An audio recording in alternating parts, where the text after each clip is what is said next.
Friends, আপনাদের কাছে সবার কাছে একটাই রিকোয়েস্ট, চ্যানেল সাবস্ক্রাইব করুন। কারণ খুব নতুন চ্যানেল, আর আপনারা সাবস্ক্রাইব না করলে কিন্তু ভিডিও বানানোর যে মনোযোগটা সেটা কমে যাবে। আর চলো সাবস্ক্রাইব করে নিন। তো আর ভিডিওটা ভালো লাগলে, ভালো লাগার কিছু নাই, কিছু কাউকে হয়তো ভালো লাগতে পারে, কাউকে খারাপ লাগতে পারে। কারণ সবাইকে যে আমার কথা ভালো লাগবে বা সবাইকে সবার কথা ভালো লাগবে তা না, কাউকে ভালো লাগবে আর কাউকে খারাপ লাগবে, এটা বাস্তব স্বাভাবিক। কারো সাপোর্টে যদি কথা হয় তাদেরকে অবশ্যই ভালো লাগবে, কারো বিপক্ষে কথা হয় তাহলে ওদেরকে ভালো লাগবে না। হ্যাঁ, ৩ নম্বর ব্যক্তি যিনি আছেন, যে কারো সাপোর্টেও নাই, কারো বিপক্ষেও নাই, আহ অরিজিনালি কথা, অথেন্টিক কথা শুনতে ভালোবাসেন, তাদেরকে অবশ্যই ভালো লাগবে। তো তাদের প্রতি আমার একটাই রিকোয়েস্ট, চ্যানেলকে সাবস্ক্রাইব করুন, লাইক করুন, আর পারলে আপনারা ভিডিওটাকে শেয়ার করে দিন, ঠিক আছে? তো শুরু করি। টপিকটা হচ্ছে যে আমাদের ভারতবর্ষের রাজনীতিতে শুধুমাত্রই কি বিজেপি ধর্ম নিয়ে রাজনীতি করে? দেখুন, এই বিষয়টা, এই লাইনটা হয়তো আজ পর্যন্ত কেউ তুলেননি বা আজ পর্যন্ত এই বিষয় নিয়ে আলোচনা করেননি। ভারতের রাজনীতিতে আমরা যবে থেকে স্বাধীন ভারতের পর থেকে আমরা যদি শুরু করি, ভারতের রাজনীতিতে ধর্মের রাজনীতি প্রায় সব দল, সব রাজনৈতিক পার্টি করে। কেন বলছি, ভিডিওটা দেখুন, পুরোটা দেখুন আর দেখতে থাকুন। কারণ ফুল ভিডিও দেখুন, আমারও লাভ হবে, আপনাদের কিছু বোঝা যাবে, আর আমার চ্যানেলের গ্রোথটাও ভালো হবে। তো কথা বলি যে ভারতের রাজনীতিতে শুধুমাত্রই বিজেপি ধর্ম নিয়ে রাজনীতি করে আর অন্যান্যরা করে না, সেটা একেবারেই না। হ্যাঁ, পার্সেন্টেজ থাকতে পারে বা বেশি কম থাকতে পারে। শুধু বিজেপি একই ধর্মের রাজনীতি করে এভাবে বলা পুরোপুরি পুরোপুরি একবারে ভুল। অনেক দল আছে যে ধর্ম, ধর্ম পরিচয়, মন্দির, মসজিদ, তীর্থ স্থান, সংখ্যালঘু, সংখ্যাগুরু, এগুলো নিয়ে রাজনীতি করে। এগুলো হচ্ছে তাদের ভোট ব্যাংক। এই ভোট ব্যাংকের রাজনীতি কেউ যে করে না এটা কিন্তু বলা যাবে না। সবাই কিন্তু ভোট ব্যাংকের রাজনীতি করে। আঞ্চলিক পার্টি হলেও সেই অঞ্চলের ধার্মিক উৎসব, ধার্মিক অনুষ্ঠান, সেগুলোতে নিজেকে ইনভিল্ড করা সেটা থাকে।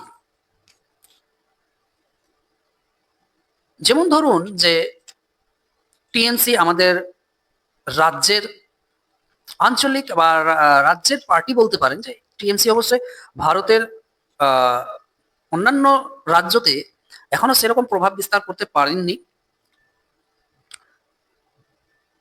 তো আমাদের রাজ্যের যিনি পার্টি টিএমসি, তিনি যে ধর্মের রাজনীতি করেন না এটা একেবারেই বলা যাবে না।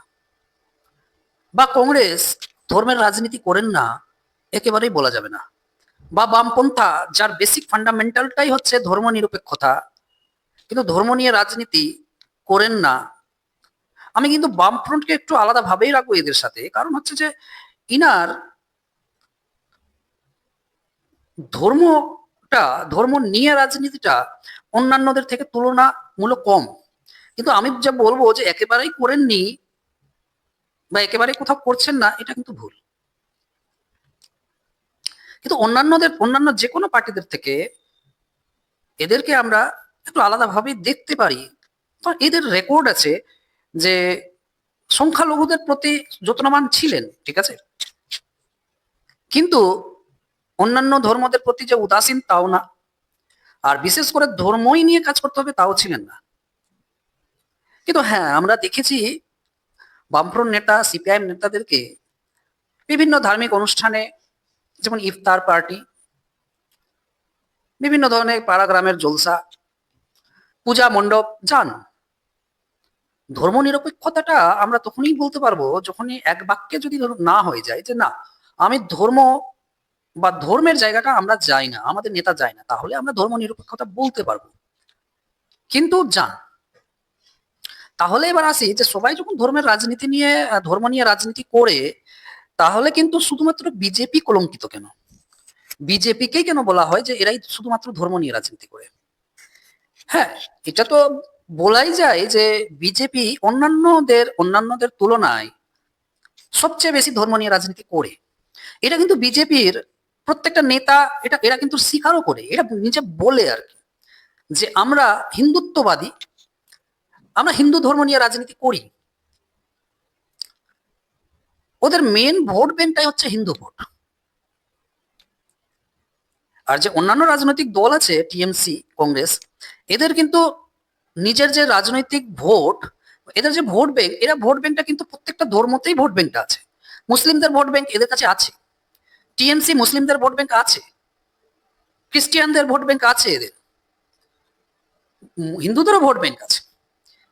টিএমসি রিসেন্ট যে শুধুমাত্র মৌলানা ভাতা দিয়েছেন তা নয়, দুর্গাপুজো উৎসবে প্রত্যেকটা ক্লাবে চাঁদা দেওয়া, বিভিন্ন ধরনের মন্দির তৈরি করা এনারা করেছেন। তো মুসলিমদের ইমামের ভাতার সাথে সাথে এই ক্লাবগুলোকে দুর্গাপূজা উৎসবের জন্য, দুর্গাপূজা প্যান্ডেলের জন্য বা আরো অন্যান্য মন্দির মসজিদ তৈরি করার জন্য এনারা কিন্তু যথেষ্ট অংশগ্রহণ করে থাকেন। তাহলে বিজেপিটাই কেন, আবারও বলি, বিজেপিটা হচ্ছে, এরা কিন্তু সামনে এসে, ফ্রন্টে এসে এরা বলে আমরা কিন্তু হিন্দুত্ববাদী, আমরা কিন্তু হিন্দুদের নিয়ে চলবো। যদিও আমাদের প্রধানমন্ত্রী নরেন্দ্র মোদীর স্লোগান আছে সবকা সাথ সবকা বিকাশ, সেটা স্লোগান মাত্রই হতেই পারে, বা তিনি যে মাইনরিটি সেলের জন্য কিছু করেননি এটাও না। তাদের মন্ত্রিসভায় মাইনরিটি সেল আছে, তুলে দেননি মাইনরিটি সেল, মাইনরিটি বিভাগ তুলে দেননি, আছে। তাহলে বিজেপির যে অন্যান্য নেতা নেত্রীগুলো আছে, তারা হিন্দু ধর্ম বা ধর্ম নিয়ে রাজনীতি করে ভালো কথা, কিন্তু তাদের মেন কাজ হচ্ছে হিন্দু ভোট ব্যাংক। তারা সেই ভোট ব্যাংককে বাঁচানোর জন্য, সেই ভোট ব্যাংককে আঁকড়ে ধরে রাখার জন্য তারা কিন্তু অন্য ধর্মকে টার্গেট করে কথা বলেন। কারণ তারা মানুষের মনে এমন ভাবে একটা নেগেটিভ বসিয়ে দিয়েছে, আমার পক্ষে নেগেটিভ হতে পারে, আপনার পক্ষে পজিটিভ হতে পারে, মানুষের মধ্যে এমন ভাবে ঢুকিয়ে দিয়েছে যে তুমি কট্টর হিন্দু বা হিন্দুত্ববাদী হলে তোমাকে কিন্তু অন্য সম্প্রদায় থেকে ঘৃণা করতে হবে। তাই বলে এই বিজেপি নেতা নেত্রীরা বেশিরভাগটা কি করে, নিজের ধর্মের কথা বলার থেকে অন্যের ধর্মকে নিয়ে কথা বলাটা বেশি ভালোবাসেন। আপনি দেখবেন রামনবমী হচ্ছে, আমি আমার রাজ্যের কথা বলছি না, অন্যান্য রাজ্যে রামনবমী হবে, একটা বিজেপি নেত্রী পেছন থেকে তীরের মতো একটা সিম্বল বের করে, ফলস, সে তীরটা মসজিদের দিকে চালায়, সে দিব্যি ভোট প্রচার করছে, তাকে কেউ কিছু বলছে না। বিজেপি অনেক নেতা আছে ডাইরেক্ট বলছেন যে মুসলিমদের দোকান, মুসলিমদের থেকে কিছু নিও না, তাদেরকে ভাতে মারতে হবে। বিজেপির নেতাদের অনেকেই আছেন যে তারা ডাইরেক্ট বলছেন, যদি বিজেপির পোস্ট, ফেসবুক পোস্ট, অনেকগুলো পোস্ট আছে যেটা মুসলিমদেরকে তাড়ানোর কথা বলছে, মুসলিমদেরকে পাকিস্তান চলে যাওয়ার কথা বলছে। এগুলো আমি যে বলবো আপনারা শুনবেন তা তো না, এটা বাস্তব, এটা হচ্ছে। এবার সেই বিজেপিতে সেলগুলো যে আছে, আইটি সেলগুলোতে যে আছে, একটা আইটি সেল আছে, খুবই বিজ্ঞ IT cell, educated IT cell.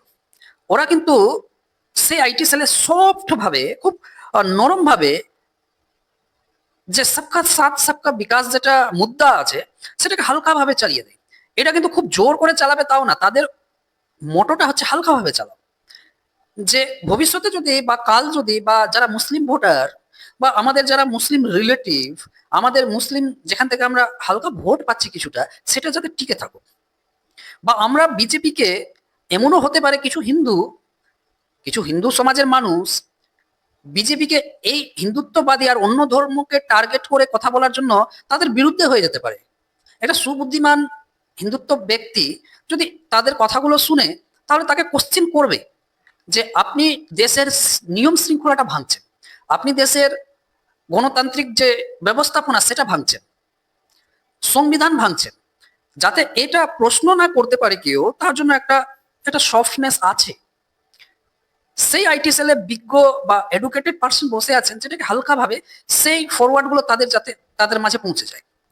এবার তারা কিন্তু যে এডুকেটেড, তারাও কিন্তু পোস্ট করে যে বিজেপি সবার সাথে আছেন, বিজেপি সবাই আছেন, তখন তারা কি করছে, তারা কিন্তু অন্য পার্টিদের সিম্বলিক আইকন যেটা আছে ধর্মনিরপেক্ষ, সেটা তুলে তাদেরকে মাঝে মাঝে তাদেরকে দেখানো হয় যে আপনারাও কিন্তু এরকম করছেন, আপনারা মুসলিম তোষণ করছেন, আপনারা হিন্দুদের হয়ে এটাও করছেন, এটাও হয়েছে, তাহলে বিজেপি করলে দোষ কি? আরেক দল আইটি সেল আছে, পুরোপুরি খোলাখুলি ভাবে মুসলিমদের তাড়িয়ে দাও, মুসলিমদের ঘরছাড়া করিয়ে দাও, মুসলিমদের পাকিস্তান পাঠিয়ে দাও, মুসলিমদের ধরো মারো, গোরক্ষক দল করো, এই করো সেই করো। একদিকে এদের আছে, এদের দাপটটা কিন্তু বেশি, বিজেপি এদেরকে দাপটটা বেশি বা এদেরকে ছাড়টা বেশি দিয়ে রেখেছে। এটা হচ্ছে যে এটা সবচেয়ে বড় ভোট ব্যাংক আমার কাছে। এটা কিন্তু সবকা সাথ সবকা বিকাশ যেটা আছে, এটা কিন্তু ছোট ভোট ব্যাংক, আর এটা কিন্তু বড় ভোট ব্যাংক। এই ভোট ব্যাংককে টিকিয়ে রাখতে গেলে আপনাকে কিন্তু এইরকম মানসিকতা লাগবে। কিছু কিছু আমরা যদি পোস্ট দেখে নিই, এই পোস্টগুলো দেখবেন যে এতটা মানে ডাইরেক্ট, এরা কিন্তু ডাইরেক্ট জিহাদি বলে, ডাইরেক্ট মুসলিম বলে না, কিন্তু এরা কিন্তু সবাইকে এদের মানসিকতা, যখন আপনি এদের সাথে কথা বলবেন তো ডাইরেক্ট আপনাকে জিহাদি বলবেন, আপনি কমেন্ট করবেন তাদের পোস্টে ডাইরেক্ট আপনাকে জিহাদি বলবেন, আপনাকে টেররিস্ট বলবে। তো এরা হচ্ছে যে জিহাদি বলে, মুসলিম মুসলিম শব্দটা খুব কমই ইউজ করে, কিন্তু এরা জিহাদিটা সবাইকেই বলে। প্রশ্ন করতে যাবেন তা আপনি জিহাদি, আবার যদি কিছু কাউন্টার অ্যাটাক করতে চান তারা বলবে আমি তো জিহাদিদেরকে বলেছি, আমি কোনো মুসলিম বা ভারতীয় মুসলিমদেরকে বলিনি। তো এদের এই যে মানসিকতা আছে বলেই বিজেপিকে পুরোপুরি ধর্ম নিয়ে রাজনীতি করা পার্টি বলা হয়। কিন্তু ধর্ম নিয়ে রাজনীতি অন্যান্য দল করে, ভোট ব্যাংক আছে, ভোট ব্যাংকের তাদের হিন্দু ভোট ব্যাংক, মুসলিম ভোট ব্যাংক প্রত্যেকটা আছে। তাহলে কিন্তু আমাদের আমাদের ভারতে যেহেতু নাস্তিকের সংখ্যাটা খুবই কম, ধর্মনিরপেক্ষ যারা একদমই ধর্ম মানেন না তাদের সংখ্যাটা খুব কম, বলেই কিন্তু তাদেরকে নিয়ে ভাবা হয় না কোনো রাজনীতিতে। তারা আসবে, তারা কাউকে না কাউকে ভোট দিয়ে দিবে। তো এই জিনিসটা কিন্তু তাহলে কি দাঁড়াচ্ছে, তাহলে দাঁড়াচ্ছে যে আমাদের বিজেপি কে ধর্ম নিরপেক্ষ পার্টি বলা যায় না, আর তারা নিজের লেভেল লাগাতেও চান না। ধর্ম নিয়ে রাজনীতি করা প্রত্যেক পার্টিরই কাজ, প্রত্যেক পার্টি করে, সব পার্টি করে, কিন্তু বিজেপিটা হচ্ছে ধর্ম নিয়ে রাজনীতি করে প্লাস ধর্মের মাধ্যমে আর তাদের যে আইটি সেলগুলো আছে তার মাধ্যমে কিন্তু মানুষের মধ্যে ব্রেনে এমন ঢুকিয়ে দেওয়া যাতে তুমি বিজেপিকে ভোট না দিলে তুমি কিন্তু হিন্দু না, তুমি বিজেপিকে ভোট না দিলে কিন্তু কালকে তুমি ভালো করে থাকতে পারবে না। দেখেন, এটা নিয়ে আমি পরে হয়তো আলোচনা করব। বিজেপিদের যে একটা কথা আছে যে এখানে বিজেপিকে ভোট না দিলে কোনো হিন্দু থাকতে পারবে না, হিন্দু থেকে মুসলিমীকরণ হয়ে যাবে দেশ, আর বাগেরা বাগেরা, এটা নিয়ে আমি পরে ভিডিও করব। তো দেখতে থাকুন আমার ভিডিও, যদি ভালো লাগে আপনাদেরকে, আপনাদেরকে কিছু যদি নতুন কিছু জানতে পারছেন তাহলে আমার চ্যানেলকে সাবস্ক্রাইব করুন, আর লাইক করুন, কমেন্ট অবশ্যই করুন, ভালো মন্দ কমেন্ট করুন, গাল দিয়েন না কেউ, ঠিক আছে? গাল দিলে হয়তো কাউকে ছোট করা হয় এরকম না, যে গাল দেয় সেই ছোট হয়। তো যাকে ভালো লাগবে তারা থাকুন আমার সাথে, আরো পরবর্তী আমরা ভিডিও নিয়ে আসবো। তো চলি, আজকের মতো এটুকুই। আজকে জানতে পারলাম কিছু, পরের ভিডিও আমরা আলোচনা করবো পরের টপিক। তো ভিডিওটা অবশ্যই লাইক করবেন, সাবস্ক্রাইব